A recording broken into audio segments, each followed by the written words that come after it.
السلام علیکم ورحمۃ اللہ وبرکاتہ. حامدا و مصلیا اما بعد. اسٹیج پر رونق افروز علماء اکرام، حضرات حکم اور عزیز ساتھیوں، میرا مطالعہ اتنا وسیع نہیں کہ میں اس پر کچھ روشنی ڈال سکوں. جیسا کہ آپ حضرات کو معلوم ہے کہ آج زمانے میں تعلیم کی طرف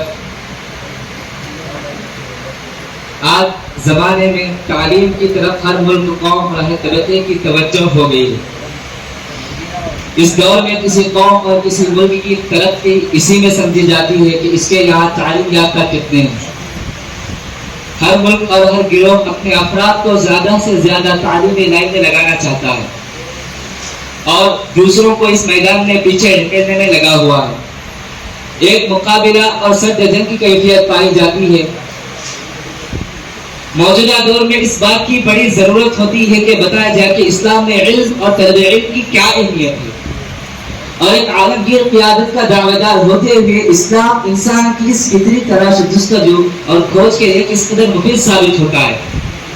اس کی تعلیمات انسان کے اس ذوق و تکمیل و تسکین کا کس درجہ سامان فراہم کرتی ہے. سب سے پہلی صورت جو حضرت صلی اللہ علیہ وسلم پر نازل ہوئی، اس میں اللہ تعالیٰ نے انسانوں کو اپنا یہ احسان دلایا کہ اللہ ولی ہے جس نے انسانوں کو علم و تعلیم کے زیور سے آراستہ کیا. ارشاد ہوتا ہے علم الانسان ما لم يعلم. قرآن میں جاننے والوں اور نہ جاننے والوں کو ایک فہرست میں نہیں رکھا. هل يستوي الذين يعلمون والذين لا يعلمون. علم کے حصول میں پوری جد و جہد اور کوشش صرف کر دو. تحصیل علم کی غرض سے اگر دور دراز کا سفر کرنا پڑے تو بھی پیچھے نہ ہٹو. علم کے راہ میں تکلیفوں، پریشانیوں، مسائل سے نہ گھبراؤ.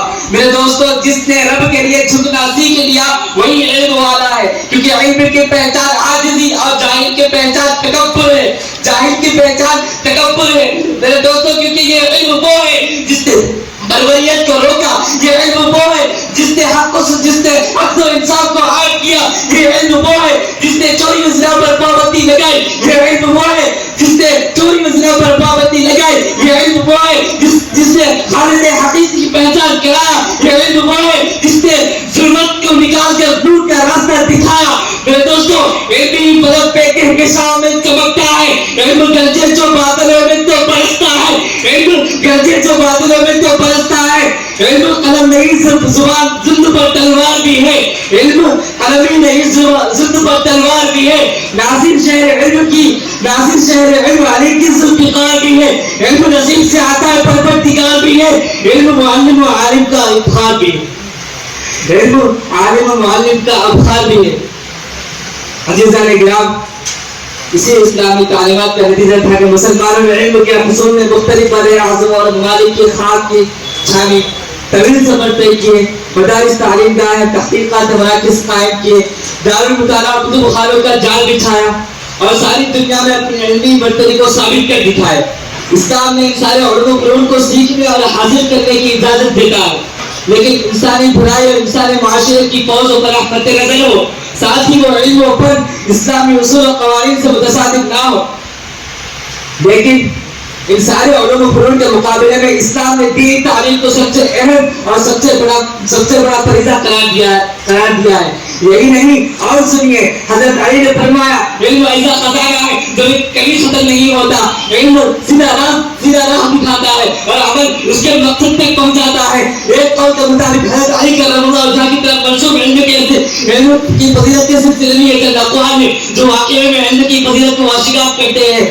علم انبیاء کی میراث ہے اور بعد فرعون و قارون کی میراث ہے. علم جتنا زیادہ بڑھتا ہے محبت کرنے والے زیادہ ہو جاتے ہیں، اور بعد جتنا زیادہ بڑھتا ہے حسد کرنے والے زیادہ ہو جاتے ہیں. میرے دوستو، علم کم ترین علم وہ ہے جو زبان پر رہے، بلند ترین علم وہ ہے جو کردار سے ظاہر ہو. علم یہ نہیں کہ بات کتنی گہری ہے، الفاظ کتنے مشکل ہے. علم یہ نہیں کہ بات کتنے ضروری ہے، الفاظ کتنے سادے ہیں.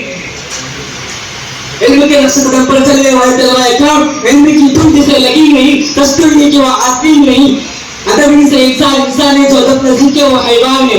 علماء کی خود بیان کی گئی کہ وہ خدا سے ڈرنے والے ہوتے ہیں. انما یخشى الله من عباده العلماء. مگر افسوس کہ آج کے مسلمانوں میں وہ علمی ذوق باقی نہ رہا جو ہمارے اسلاف پہ تھا. وہ علمی بلبلہ اب سر پڑ چکا ہے جس نے ساری دنیا کو مسلمانوں کے آگے زانو طے کرنے پر مجبور کر دیا تھا. اب علم کے ساتھ دلچسپی لگن جو کبھی مسلمانوں کے اندر تھی وہ غیر مسلم میں آ چکی ہے. بڑی بدقسمتی کی بات ہے کہ جنہیں خود مسلمانوں نے علم ہونے کا سبق پڑھایا تھا اب خود مسلمان ان کے دست نکالے. ہمیں چاہیے کہ اپنے اسلام کو علمی ذوق اپنے اندر پیدا کرے تاکہ ہمارا کھویا ہوا وقار واپس مل سکے. وآخر دعوانا الحمد للہ رب العالمین.